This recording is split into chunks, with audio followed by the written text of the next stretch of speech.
daawwattoota chaanalii Akoo English with Oromic akkam nagaa jirtu baga jiraattan guyyaadhas barumsa afaan Ingiliffaa kutaa 8ffaa chapter 3ffaa waa'ee traffic rules and regulation jedhu qabaadhee isin dhiyaadhe because barumsi kun kutaa 8ffaa barattoota kutaa 8ffaa ministry frataniif baay'ee fayyada jedhee waan yaadeef yoo kan dafee ka xumur taate hanga danda'etti yoo hojiin ittiin baatin kan kutaa 12 haala kanaan itti fufuu barbaadachuudha kan kutaa 6 jechuudha kanaaf barumsa amma daloo kanneen hunda jechuudha yaa'u barataan hin hubanne malee yookaan immoo isinillee hin hubanne malee wantoota amma isin barbaachisu hundayyuu karaa viidiyootiin yuutuubiitiin dalagee irraa ba'ee jira jechuudha haa ta'uuti waan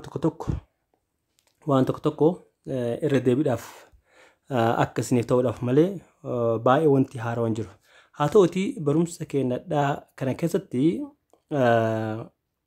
waa'ee maalii barannaa gadi fageenya jechuudha waa'ee model verboota jechuudha model verbiin maal akka ta'e yaa viidiyoo sirriitti dalagee jira hubatta jedhee yaade fuulduratti illee immoo kana olini dalagee yaade jechuudha ammaaf kitaaba irratti waan jiru maalidha toopikiin isaa yookaan immoo chapter isaa traffic rules and regulation jechuudha okay seera tiraafikiidha jechuudha akkaataa itti namni tokko seera tiraafikaa eeggatee itti deemu barannaa jechuudha kun listening waan irratti pre listening jechuudha kun wanta barsaan keessan isin dubbisu barsaan keessan isin dubbisee deebii isaa isin deebisuu hin danda'a jechuudha kitaaba irraa isin dubbisa jechuudha ammaaf ani muraasa wanta tokko deebii qofa isin deebisee topic irratti taasoo qabra taasaa jechuudha activity'n sadii qabdi sadii maalidha deebiiwwan kanneen haala dubbisa passageetiin deebisedha yaa barsaan keessa isin dubbisa achumatti hundooftanii deebisaa jechuudha tokkoffaan what is the title of the listening text you have heard jedha eega barsaan dubbisee raasni ba'e maal akka jedhu yookaan waa'ee maal akka ta'e nu bartan jedha kanaaf deebiinsaa tokkoffaan eetaa new traffic rules in Ethiopia dha topic yookaan immoo paragraph jechuudha yookaan immoo passage jechuudha lammaffaan immoo some of the cars should not be allowed to give transport service because jedhee kunni marti new paragraph dubbisan ani jechuun passage dubbisee jira passage dubbisanii deebisuu dandeettan jechuudha kanaaf passage dubbisan malee maal akka ta'e beekuun isin tulfaatee yaadachuu kanaaf deebiin isaa lammaffaan D dha jechuudha all are correct dha sadaffaan immoo deebiin isaa C dha dangerous ones jechuudha okay afraffaan immoo deebiin isaa C dha jechuudha okay in Addis Ababa sidewalks are not used by pedestrians jechuudha okay sidewalking namoota lukaan deeman Addis Ababa keessatti jechuudha sidewalks are not used by pedestrians jechuudha sidewalk jechuun karaa pavement jechuudha maddi deeman sun hin eeyyamu akka jedhamu jechuudha kanaaf it's not used yookaan immoo itti fayyadamanii jechuudha walumaa galatti jechuudha deebiin isaa afraffaan caataa jechuudha shanaffaan immoo deebiin isaa who violates traffic rules jedha deebiin isaa yeroo baay'ee kanneen hundi ta'uu danda'a jechuudha namoota lukaan lafa deeman konkolaataa xiqqaa taaksiilee ta'uu danda'a kanaaf all are correct answer jechuudha inni jaaffaan immoo what was the good news about it what was the good news about it kanaaf paragraafii yoo dubbisan the good news is what is revised traffic law jechuudha kanaaf deebiin isaa kana fakkaataa jechuudha alright kayitaan immoo activity sadii qabxii 4 innis bakka duwwaa guutaadha activity kun sadii qabxii 4 bakka duwwaa guutaa jechuudha kanaaf iddoo duwwaa tokko fartachuudha Addis Ababa is continuously dash and the number of cars on the road is growing dash jechuudha kanaaf deebiin isaa iddoo walaa tokko fartamaatu gala growing jechuudha okay growing tokko fartamaatu gala growing jechuudha iddoo lama fartammoo iddoo lama bakka duwwaatti immoo daily basis growing on a daily basis jechuudha gaafii lamaffaan immoo some of the cars dash cars jechuudha some of the cars iddoo duwwaa sanatti maaltu gala cars jechuudha cars jechuudha dhumarratti immoo could be potential okay some of the cars should not be allowed to be on the road at all as they could be potential dash jechuudha. Be potential killers ta'a jechuudha. Killers ta'a jechuudha. Inni sadaffaan ammoo iddoo duwwaatti maalidha? Many cars ta'uu qaba jechuudha. Sadaffaan many cars jechuudha. Many of the cars dha. Sadaffaan cars ta'a jechuudha. Eeshi itti aansee ammoo had mechanical ta'a jechuudha. Had iddoo duwwaa lama afurtammaa ta'a mechanical. Enda iddoo duwwaa sadaffattammaa ta'a engine jechuudha. Engine problems. Kanaaf deebisaa cars mechanical engine ta'a jechuudha. Afuraffaan ammoo dash however jedha. Eeshi Addis Ababaa ta'a jechuudha. Okay, Addis Ababa afuraffaan Addis Ababa ta'a jechuudha. Inni afuraffaan dhumarratti maal ta'a? Okay, inni afuraffaan dhumarratti maal ta'a? This post ta'a jechuudha. Into writing this post dha. Yaa iddoo duwwaa dagatee jira post gala jechuudha. Shanaffaan ammoo pedestrians like to share the roads with cars ta'uu qaba jechuudha. Iddoo duwwaa qabatti maal gala? Road. Iddoo duwwaa lama afurtammaa maaltu gala? Cars gala jechuudha. Jaffan, yes, I agree that the new rules are dash. Okay, is great attitude. Jaffan, great attitude. Torofan mo, it is seat belt attitude. Torofan is seat.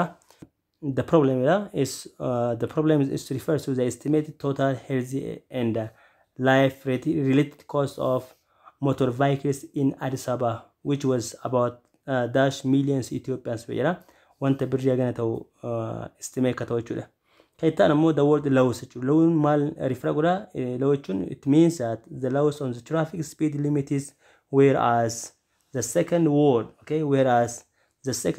laws in the same paragraph lines means it's laws on the road safety management and the major risks factors jechuudha.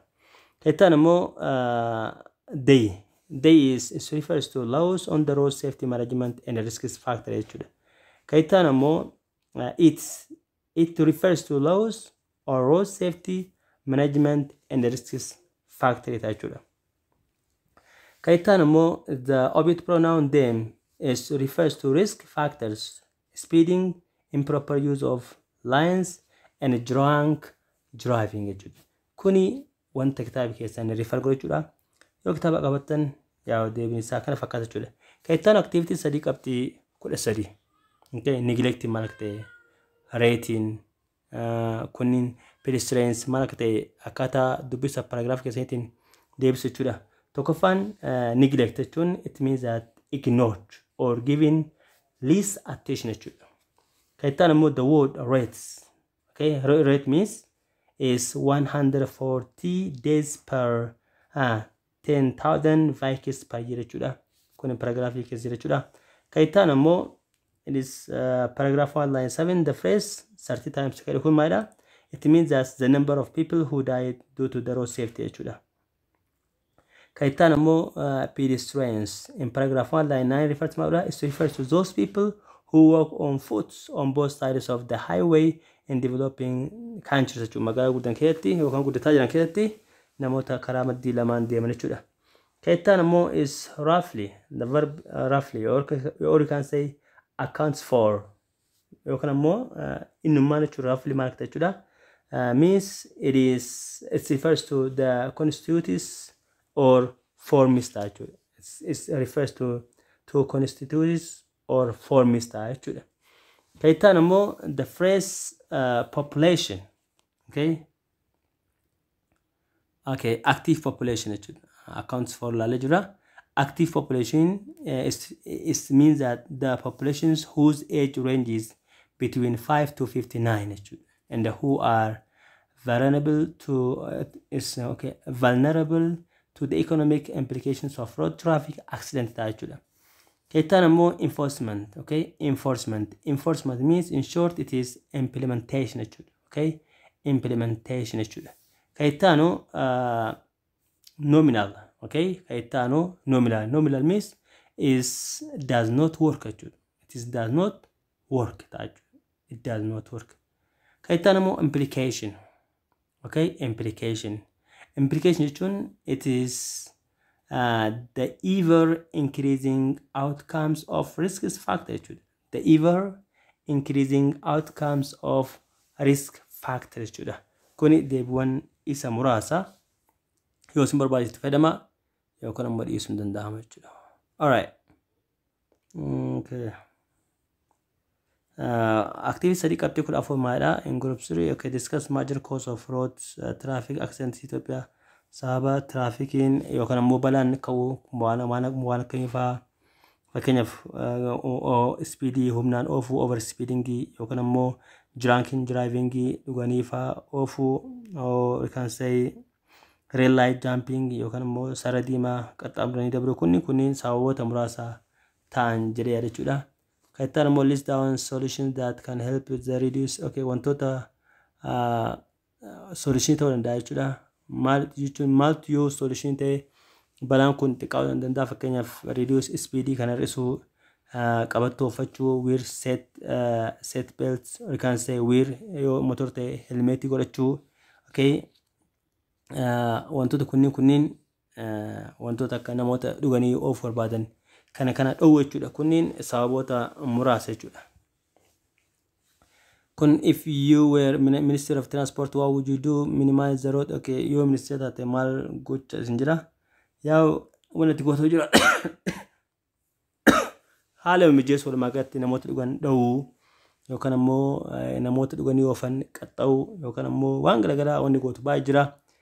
Karaa mijeessuu kunniin wantoota namni sirreessuu qabu yookaan ammoo namni waan kanan taa'edhisan sirreessuu danda'a jechuudha. Kaitaan ammoo active study qabxii 15 ammoo based on the sample right send with all example kan example mataa keetiitti fayyadamtee hima kanneen hima jaru walumaagalatti all vehicles traffic light traffic accident kunniin hima mataa keetii uumuu hin dandeetta.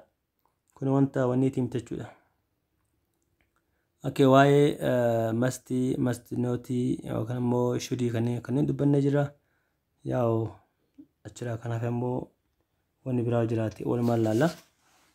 Kaitan ammoo traffic lights and traffic symbols at the red light tokko farratti red light means you dash stop. Okay, you must stop jechuudha. Tokko farratti must stop jechuudha.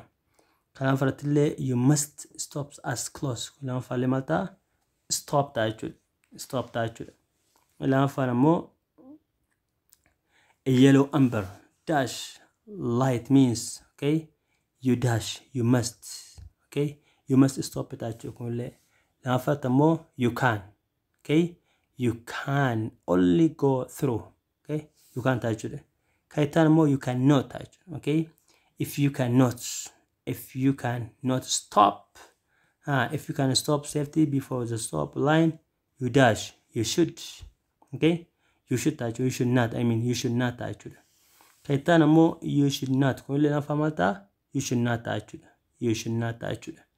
Eshi kaitaan ammoo kaitaan sadaffatti ammoo situation sadaffaa at the green light green light irratti maaltu gala martuun gala jechuudha.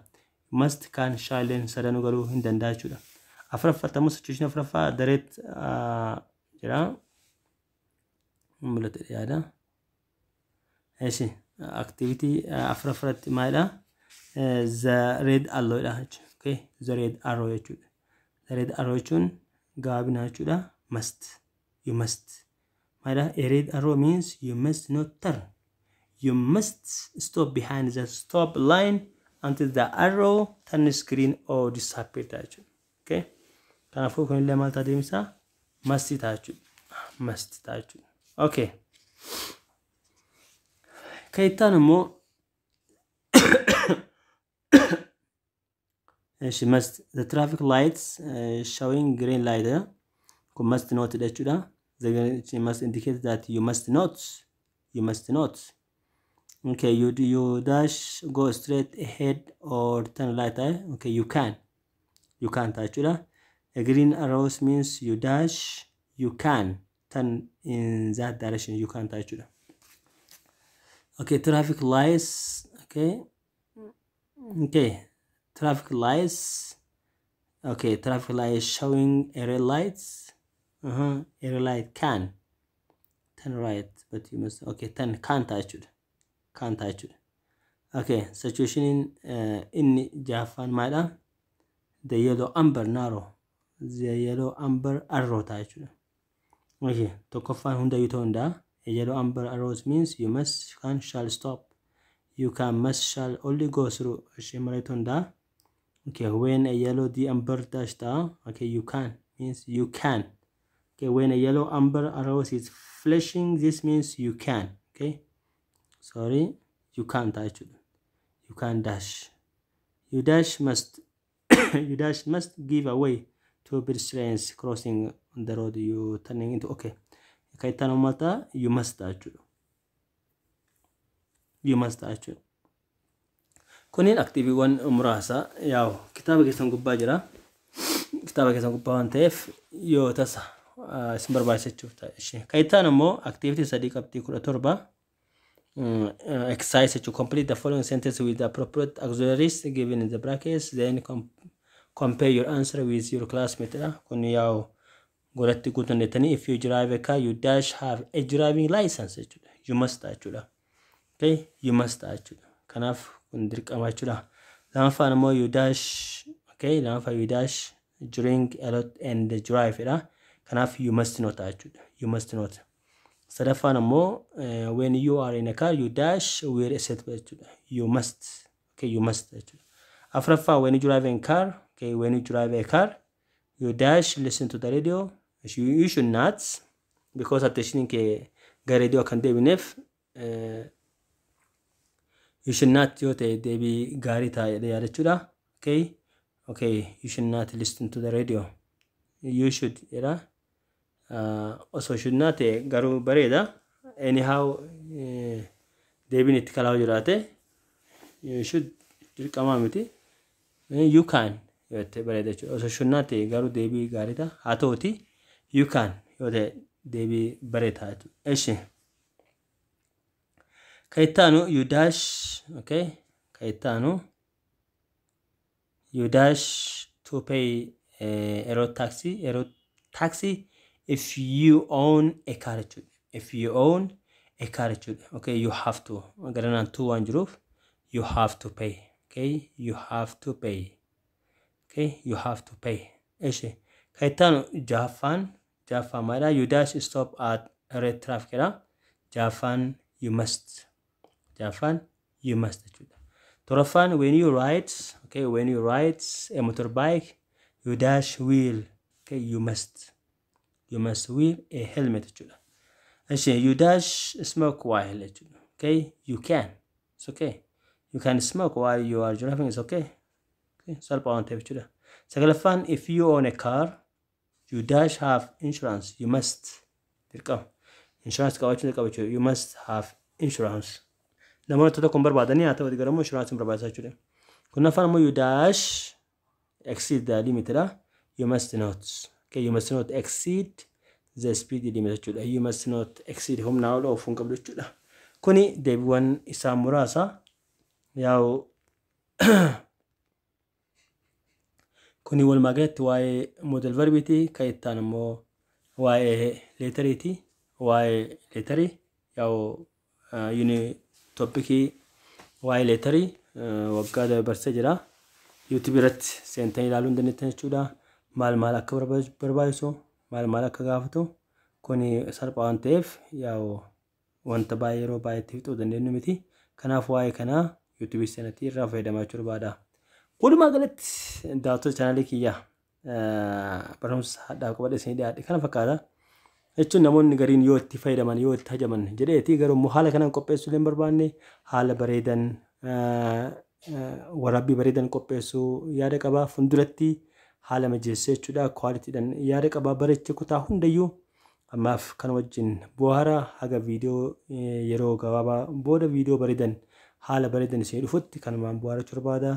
Nagaannaa tura yoo miitaan sun jaadha chaanaalii kiyya akkuma duraanii subscribe like share na godha. Yoo funduratti naaf aanje jechuudha. Kutaa hundayyuu dalaguuf qophiidha. Rabbi haala naa mijeessu ammaaf nagaatti naa tura jechuu barbaada. Fayyataa bye. Kuni deebiiwwan muraasa kitaaba keessatti jiru jechuudha. Yoo isin barbaachisachaaf isin goote kaittaan ammoo topic isin hubachuu qabdan maalidha waa'ee important most important not important kanneen kun wanta guddaa miti. Always wear seat belt is what is most important yeroo inni qabatu uffachuun baay'ee barbaachisaa jechuudha. Kuni akka haala kanaan guutan jechuudha.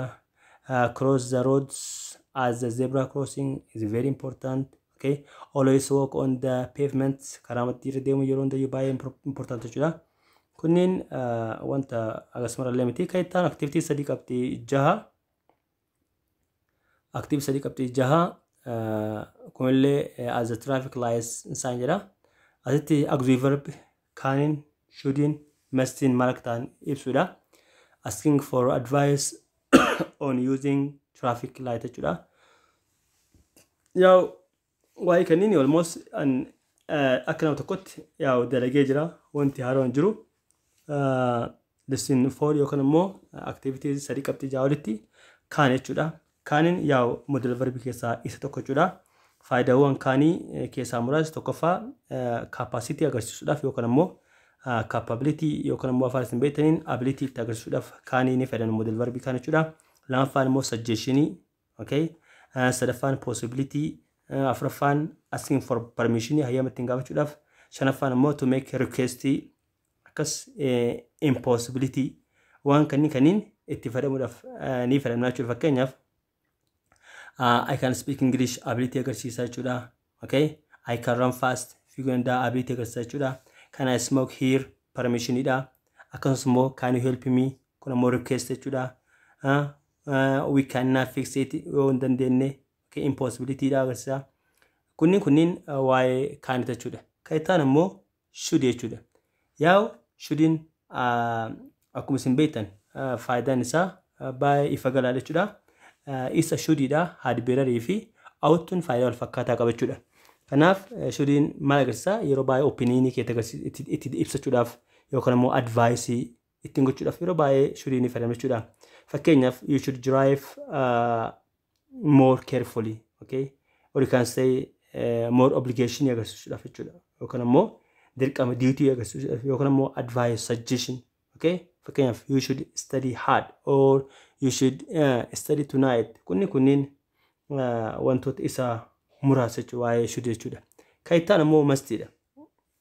Yaa should if mustidhan yaa baay'ee walitti kalaa haa ta'uti mustin irra strong obligation yookaan immoo necessity jechuudha. Mustin necessity yookaan immoo strong obligation jechuudha. Yookaan immoo wanti tokko baay'ee dirqama ta'uu isaa kan agarsiisu jechuudha. Mustin jechuudha.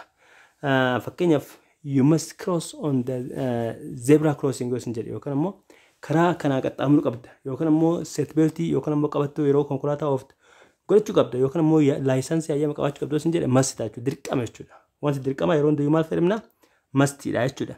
Kan ittaan immoo must not, okay. Must not jechuun immoo negative yookaan immoo prohibition ta'uu hin qabu. Negative ta'uu isaa agarsiisa jechuudha yookaan immoo deduction jennaan jechuudha. Kuni faayidaawwan isa muraasa jechuudha. Have to illee jira. Have to jechuun inni illee obligation nima garuu ammoo obligation keessaa obligation akkamiiti wanta wayii absence of obligation yookaan ammoo waan wayii yoo barbaade gochuu yoo barbaade dhiisuu jechuudha bakka. Have to jechuudha yoo barbaade gochuu yoo barbaade dhiisuu jechuudha. Gabaabinaan jechuudha. Barsan tokko yeroo barbaachisaa ta'e yoo qixaamee si jaame yoo barbaade hin dhuftaa yoo barbaade hin haftaa jechuudha dirqama ta'an jechuudha. Kanaaf have to is absence of obligation jechuudha. Must not in prohibition jechuudha. If you must not drive without a license hayyama malee oofuu hin dandeettu sin jedhe must not jechuudha. Kuni waa'ee kaanii should fi must jechuudha. Eega gana inni irraa baane kan akkanuma bira tara jechuudha. Yaa gurraacha kanneen ilaaluun barbaachisaa jechuudha. Okay, asitti ammoo wanni jiroo jiraate waan akka paragraafiitti yookaan ammoo paragraafii isin agartan kana kanallee dubbisuun yaa isin yoo barbaachise dubbisa. Kan ittaanu jechoota muraasni asirratti isin agartan ni jira kan akka pedestrians kan akka immoo kitaaba keessan gubbaa hin jiredhe yaada. Tokkoffaan pedestrians, sidewalks, buckling kunni jechuun muraasni kitaaba keessan gubbaa hin jira gara activities sadii qabxii lamarratti hin jira jechuudha. Yoo isintti mul'atu hin beeku garuu kitaaba keessan gubbaa hin jira jechuudha. Hiikan isaanii yoo ilaalle tokkoffaan pedestrian, okay. Pedestrian jechuun nounidha. Hiikan isaa is a person walking in the street and not traveling in a vehicle jechuudha. Okay, it's a person walking in the street. Namoota lafa deeman jechuudha. Okay, lafa deeman jechuudha. Fakkeenyaaf example tokko, two pedestrians were injured. Or you can say pedestrians should use the pedestrian crossing jechuudha. Namoonni lafa deeman karaa lafaa qabatu qaban jechuudha. Kanaaf namoonni lukaan lafa deeman pedestrian jedhaman jechuudha. Kan itti aanu sidewalks. Okay, sidewalks jechuun jecha Amerikaati. British namo we can say pavement jechuudha. British maayidhama pavement jechuudha. Example tokkoraallee fakkeenyaaf hiikan sidewalks jedhamaadha. It's a flat part at the side of a road for people to walk on jechuudha. Kan namoonni irra deeman karaa maddiitti maayidhama sidewalks jedhama jechuudha. Fakkeenyaaf the palm trees lined up the sidewalks of Bahar Dar town. Or you can say the bikes are not to be used on the sidewalks jechuudha. Okay, namoonni konkolaataa saayikilii oofan karaa namoonni irra deeman irra oofuun qaban jechuudha. Kan itti aanu ammoo is buckle jechuudha. It is to fasten something waa wayii jabeessanii hidhu jechuudha. Or you can say be fastened while buckling jechuudha. Fakkeenyaaf she buckled her belt sirriitti hidhatte jechuudha. He buckled on his sword jechuudha. Okay, qabatoo isaatti sirriitti hidhate yookaan ammoo guraadee isaa sirriitti hidhate jechuudha. We can say these shoes buckle as a side. Okay, kopheen kun gara maddiitti hidhama. Kun jechoota muraasa yaa kitaaba keessan gubbaa jiru jechuudha. Tas yoo arguu dhabaattan kitaaba keessan irratti jala irratti maxxanee jira jechuudha. Kan biraa maal akka jiru ilaalla. Kunniin wantoota kanumaan kitaaba keessan gubbaa irratti argamu reference question jechuudha. Reference question kun kitaaba keessan gubbaa activity 3.2 irratti yoo agartan ni jira jechuudha. Kunniin maal akka ta'e yaa kunillee paragraafii yookaan immoo passage dubbisuun dirqama jechuudha. Passage dubbisuun maal akka jiru eessatti akka isin dhibuu danda'a jedhee yaada jechuudha. Kanaaf akkuma sakkatan this secondary problem low problem waan akkasii jedha. Kunniin pronounota jechuudha. Garagadiillee sadii qabxii 13 illee ni jira jechuudha. Gaabinaan kitaaba keessan gubbaatti hin argattan jedhee yaada. Hiikaa isaa yoo beekuun barbaachisa jechuudha. Tokkoffaan secondary maal akka ta'e jechuudha. Okay, so tokkoffaa maalidha? The word secondary jechuudha. Secondary jechuun it refers to any source of information other than primary jechuudha. Okay, secondary means it refers to any source of information other than primary jechuudha. Kan itti aanu immoo pronounin this immoo paragraph tokkoffaatti kan argamu maalidha? It refers to the high rate of road traffic accidents among the pedestrians jechuudha. Kuni passage keessa jira. Barsiisaan keessa isin dubbisuu danda'a jechuudha. Kan itti aanu immoo the pronoun this refers to the economic implications of road traffic accidents jechuudha.